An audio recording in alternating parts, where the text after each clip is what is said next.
जय माता दी। अब हम मिलकर दुर्गा सप्तशती के 13वें अध्याय का पाठ करेंगे। सूरत और वैश्य को देवी का वरदान। जो उदय काल के सूर्य मंडल किसी कांति धारण करने वाले हैं, जिनके 4 भुजाएं और 3 नेत्र हैं, तथा जो अपने हाथों में पाश, अंकुश, वर और अभय की मुद्रा धारण किए रहती हैं, उन शिवा देवी का मैं ध्यान करती हूँ। ऋषि कहते हैं, राजन, इस प्रकार मैंने तुमसे देवी के उत्तम महात्म्य का वर्णन किया है। जो इस जगत को धारण करती है, उन देवी का ऐसा ही प्रभाव है। वे ही विद्या ज्ञान उत्पन्न करने वाली हैं। भगवान विष्णु की माया स्वरूपा उन भगवती के द्वारा ही तुम, ये वैश्य तथा अन्य विवेकी जन मोहित होते हैं, मोहित हुए हैं और आगे भी मोहित होते रहेंगे। महाराज, तुम उन्हीं परमेश्वरी की शरण में जाओ। आराधना करने पर वही मनुष्य को भोग, स्वर्ग तथा मोक्ष प्रदान करती हैं। मार्कंडेय जी कहते हैं, कौशिकी जी महामेधा मुनि के ये वचन सुनकर राजा सूरत ने उत्तम व्रत का पालन करने वाले उन महाभाग महर्षि को प्रणाम किया। वे अत्यंत ममता और राज्यापहरण से बहुत खिन्न हो चुके थे।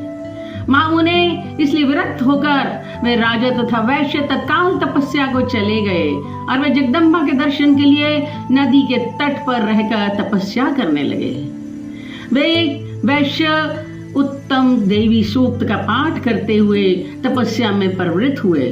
वे दोनों नदी के तट पर देवी की मिट्टी की मूर्ति बनाकर पुष्प, धूप और हवन आदि के द्वारा उनकी आराधना करने लगे। उन्होंने पहले तो आहार को धीरे धीरे कम किया, फिर बिल्कुल निराहार रहकर देवी में ही मन लगाए एकाग्रता पूर्वक उनका चिंतन आरंभ किया। वे दोनों अपने शरीर के रक्त से परीक्षित बलि देते लगातार 3 वर्ष तक संयम पूर्वक आराधना करते रहे। इस पर प्रसन्न होकर जगत को धारण करने वाली चंडिका देवी ने प्रत्यक्ष दर्शन देकर कहा। देवी बोली, राजन तथा अपने कुल को आनंदित करने वाले वैश्य, तुम लोग जिस वस्तु की अभिलाषा रखते हो वह मुझसे मांगो, मैं संतुष्ट हूँ, अतः तुम्हें वह सब कुछ दूंगी। मार्कंडेय जी कहते हैं, तब राजा ने दूसरे जन्म में नष्ट न होने वाला राज्य मांगा तथा इस जन्म में भी शत्रुओं की सेना को बलपूर्वक नष्ट करके पुण्य अपना राज्य प्राप्त कर लेने का वरदान मांगा। वैश्य का चरित्र संसार की ओर से खिन्न एवं विरक्त हो चुका था तथा वे बड़े बुद्धिमान थे। अतः उस समय उन्होंने तो ममता और अहंता रूप आसक्ति का नाश करने वाला ज्ञान मांगा। देवी बोली, राजन, तुम थोड़े ही दिनों में शत्रुओं को मारकर अपना राज्य प्राप्त करोगे।